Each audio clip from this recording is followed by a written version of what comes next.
2015 telah muncul di tengah-tengah danau sebuah pulau kecil. Maksudnya apa? Kalau 16 meter itu sudah seperti ini kondisinya. Sudah seperti ini. Ya. Jika sudah nampak pulau kecil, maknanya kan seperti ini kan?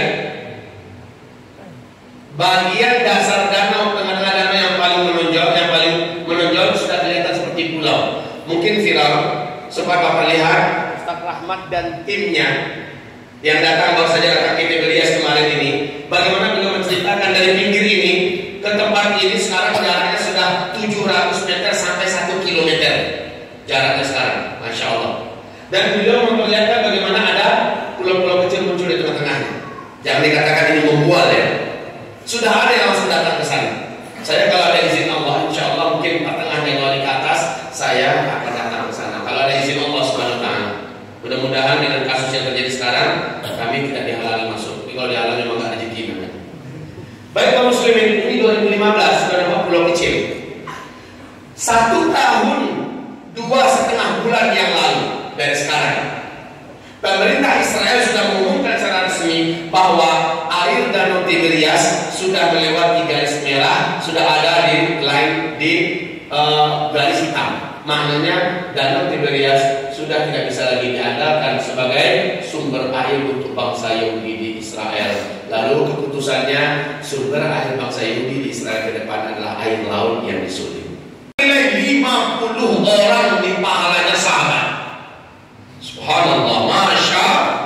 Satu orang yang beramal lalu istiqomah di fase keempat ini Pak, nilai pahalanya sama dengan pahala 50 orang sahabat. Allahu Akbar.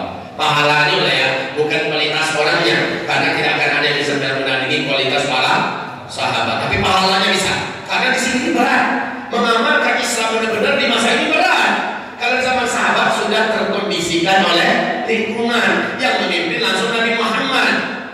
Kepemimpinan berjalan di atas syariat Allah, Al-Quran dan Sunnah.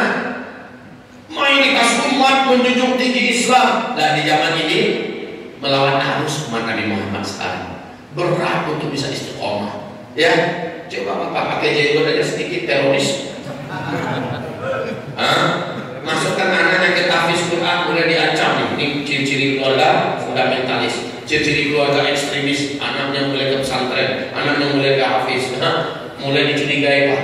Bapak kalau sudah mulai rajin pegang Al-Quran, padahal kalau pegang HP nggak ada masalah, buka HP di mana nggak ada masalah, coba buka Al-Quran, mulai dicurigai. Yang ditantang akan tanggung Pak, termasuk Allah yang bicara. Yang ditantang Ustaz Budi Azhari, Ustaz Abdul Somad, Ustaz siapa? Termasuk yang dari HTI. Dari Felix ya, siapa lagi ya? Pimpinan nanti sekarang Ismail Santo yang sudah diharamkan itu.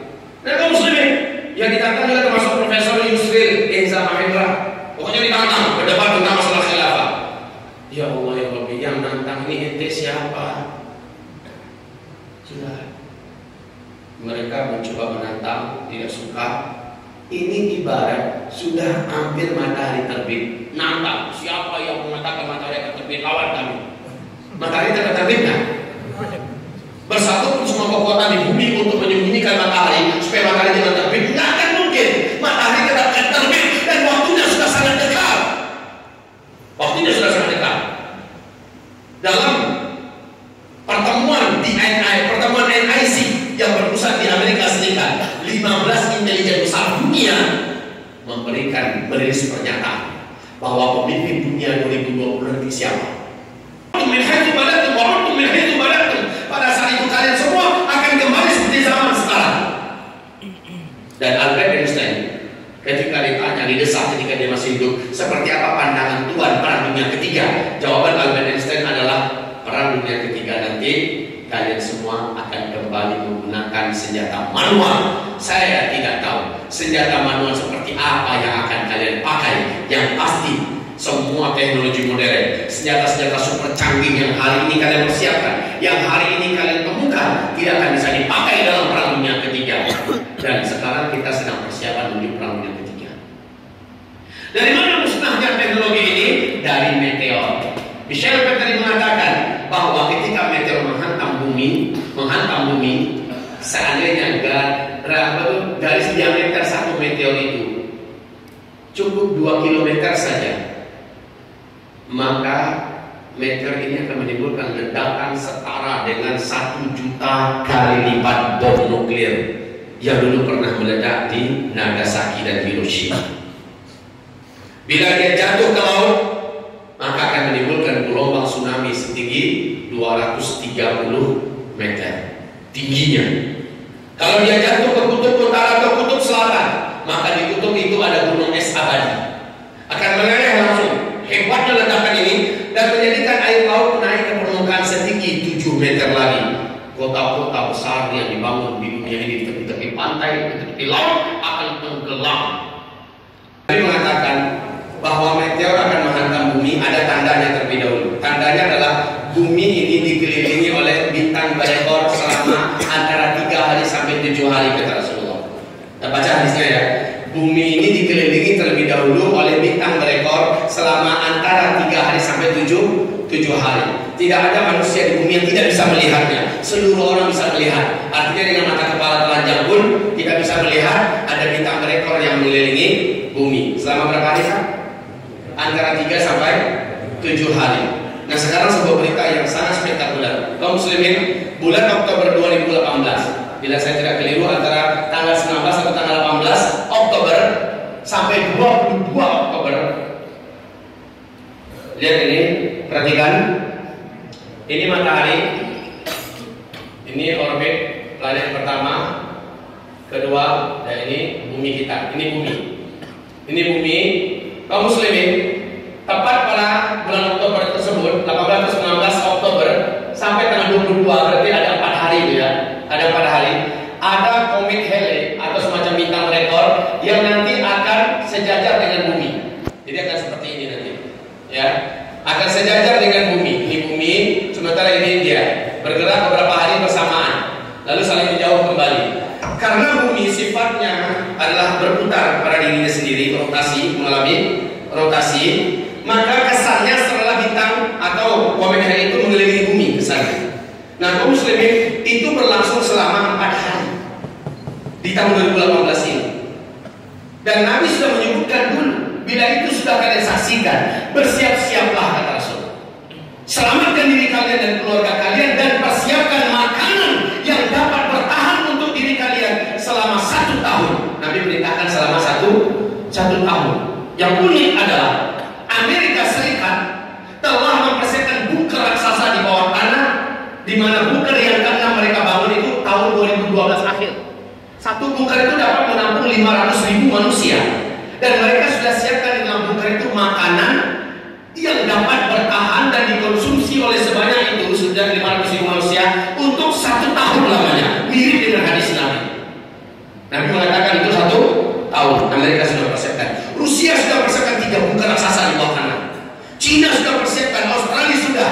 Bahkan negara terdekat dengan kita, Singapura, 12 tahun yang lalu, mereka sudah siapkan 1 bunker raksasa di bawah tanah yang dapat menampung 250.000 manusia. Masya Allah ya. Sementara kita nggak punya bunker. Memang nggak punya. Kita sibuk dengan korupsi saja. Kaum muslimin yang kami muliakan, kalau itu bunker kita siapa? Iman dan amal kita kepada Allah lah bunker kita. Dan begitu ya Pak ya. Jadi kalau ditanya ada nggak gambaran, itu gambarannya. Ya. Nah, kalau ini sudah kalian saksikan, maka bersiap-siaplah. Saatnya kita mulai bawa hijrah keluarga kita di tempat dan ke tempat yang sudah di-standby-kan sebelumnya. Mungkin sebuah perkampungan dengan ciri-ciri dan identitas dan ciri-ciri alam yang saya rekomendasikan adalah seperti ini.